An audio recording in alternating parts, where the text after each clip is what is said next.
C'est Jacques, bonjour. Bonjour. Alors, est-ce que c'est un nouveau jeu? Est-ce que c'est de l'aventure? On ne sait plus très bien quand on fait une première visite. En tout cas, c'est tout à fait impressionnant. Ah, c'est un jeu et c'est une aventure.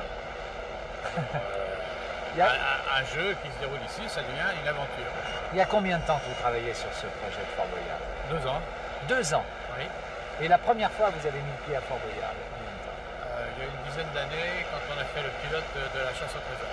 Alors justement, est-ce que c'est dans la lignée de la chasse au trésor, par exemple, des grands jeux que vous avez déjà produits? C'est dans la lignée des grands jeux non conventionnels, des jeux d'aventure, mais ça n'a rien à voir avec la chasse au trésor, strictement rien. Alors, c'est une grande aventure, on ne va pas dévoiler les secrets, on ne va pas montrer ce qu'est le jeu, on va attendre qu'il soit sur l'antenne. Combien de personnes travaillent ici à Fort Boyard? Là, il doit y avoir 60-70 personnes. Hein, 60-70 personnes. et au moment du tournage, il y en a une centaine.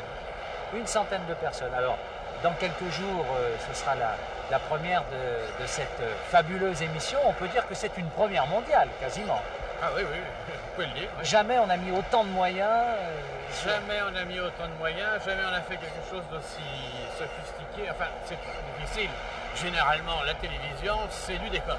Oui. Hein, enfin, quand il s'agit de variétés, de jeux, etc., on fait du décor. Voilà, Ça, là, c'est naturel.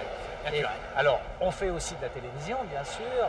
Il doit y avoir une infrastructure technique considérable. Est-ce qu'on peut avoir une idée? Ben, il y a 17 caméras. 17 caméras, voilà. Il nous en faut une en reportage. Et ici, il y en a 17. 12 km de câbles. Oui. 12 km de câbles de caméra. Il a fallu trouver des systèmes de réalisation originaux, tout à fait nouveaux. L'un de nos techniciens, Silvio Travatello, a mis au point un système de télécommande par radio, des diaphes des caméras. Enfin, c'est incroyable. De quoi on a peur avant une première aussi grandiose?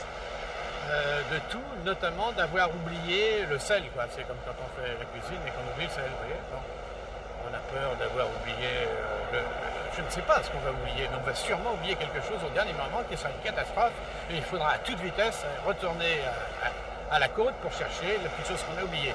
L'ennui, c'est que s'il y a des vagues, on mettra 3/4 d'heure pour descendre dans le bateau, 1 heure pour y aller, 3/4 d'heure pour revenir, 3/4 d'heure pour remonter, et que c'est du sel qui coûtera cher.